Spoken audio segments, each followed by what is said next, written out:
சிவகாமியின் சபதம் பாகம் 2 21ஆம் அத்தியாயம். குதிரை கிடைத்த விதம். அத்தை வண்டியில் ஏறி கொண்டதும் வண்டி புறப்பட்டது. மற்றவர்கள் பின்னால் நடந்து சென்றார்கள். குண்டோதரனும் தன் குதிரையின் தலைக்கயிற்றை பிடித்து நடத்தி கொண்டு வந்தான். அப்பா, குண்டோதரனுக்கு குதிரை எப்படி கிடைத்தது? அதை சொல்லும்படி கேளுங்கள் என்றாள் சிவகாமி. குண்டோதரனுக்கு குதிரை ஏற தெரியும் என்றே எனக்கு தெரியாது அம்மா. குண்டோதரா, நீ எப்போது குதிரை ஏற்றம் கற்றுக்கொண்டாய் என்று கேட்டார் ஆயனர். குருவே, உலகத்தை துறந்து காவித்துணி புனைந்த புத்த பிக்ஷுக்கள் கூட இந்த நாளில் குதிரை ஏறுகிறார்களே, இந்த குதிரை கூட ஒரு இளம் புத்த பிக்ஷு ஏறிக்கொண்டு வந்ததுதான். குருவே, அந்த இளம் பிக்ஷுவை ஏரியிலே தள்ளிவிட்டு நான் குதிரை மேல் ஏறி வந்துவிட்டேன் என்று குண்டோதரன் கூறி கலகலமென்று சிரித்தான்.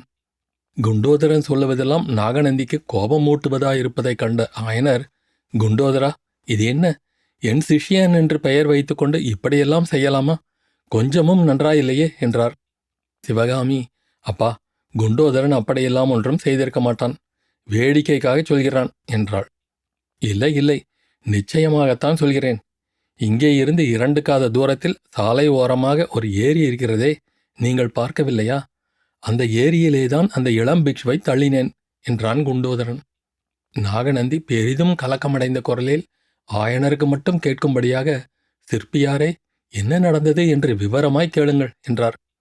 ஆயனர் அவ்விதமே விவரமாய்ச் சொல்லும்படி கேட்டதன் மேல் குண்டோதரன் சொன்னான், உங்களை வீட்டில் காணாமல், அடடா, நம்முடைய குரு இப்படி நம்மை கைவிட்டு விட்டு போய்விட்டாரே என்று நான் கவலையுடன் மரத்தடியில் படுத்து தூங்கிக் கொண்டிருந்தேன்.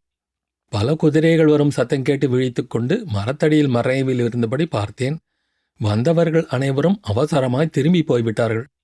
அடடா, இவ்வளவு குதிரைகளில் நமக்கு ஒரு குதிரை கிடைத்தால் நமது குருவை போய் பிடித்து விடலாமே, கால்நடையாக போய் பிடிக்க முடியுமா என்று நான் கவலைப்பட்டு கொண்டு உட்கார்ந்திருக்கையில் ஒரு இளம் புத்த பிக்ஷு சற்று தூரத்திலிருந்த இன்னொரு மரத்தடியின் மறைவிலிருந்து வெளியே வந்தார். அந்த வீட்டுக்கு நாகநந்தி அடிகள் வந்திருந்தாரா என்று என்னை கேட்டார். அப்போது தாமரை குளக்கரையில் இந்த அடிகளை பார்த்த நினைவு எனக்கு வந்தது. அவர் பெயர் என்னவோ எனக்கு தெரியாது, ஒரு பிக்ஷுவை தாமரை குளக்கரையில் கண்டேன் என்றான்.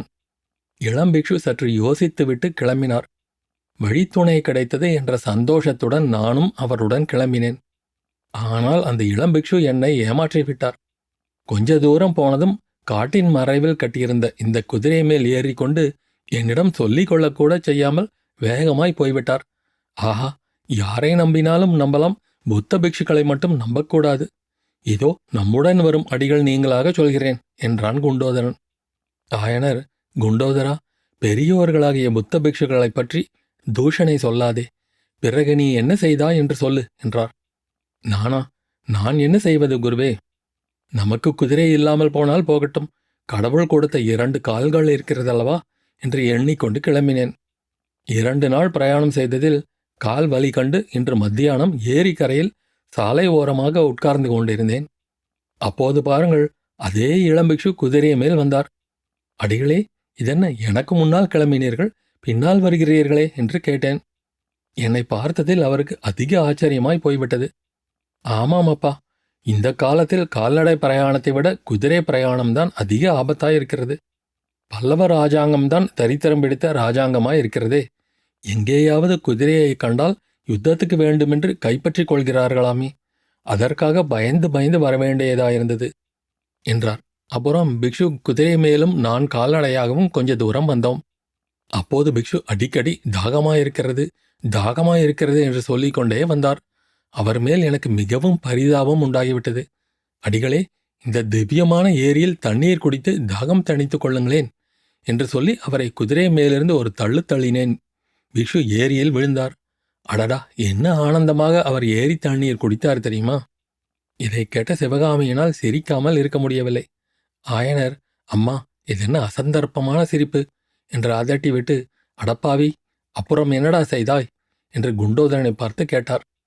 குருவே, புத்த பிக்ஷுவுக்கு தண்ணீர் கொடுத்து தாகத்தை தணிப்பது பாவமா என்றான் குண்டோதரன். அப்புறம் என்ன செய்தாய் சொல் என்று ஆயனர் மிகவும் கடுமையான குரலில் கேட்டார். என்ன செய்தேனா?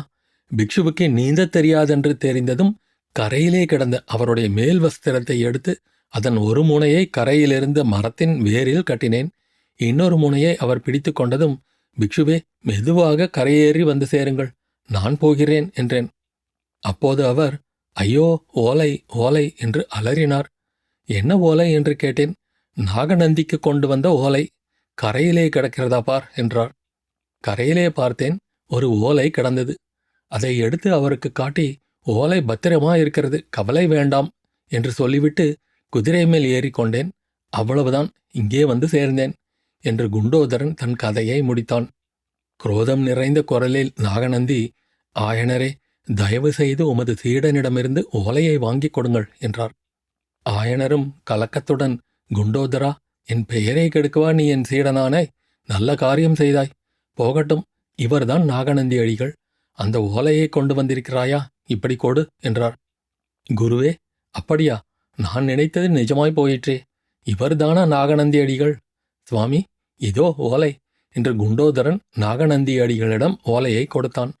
அதை அவர் மௌனமாக வாங்கிக் கொண்டு சாலை மரங்களின் வழியாக வந்து கொண்டிருந்த நிலா கிரணங்களின் உதவியினால் படிக்க முயன்றார்.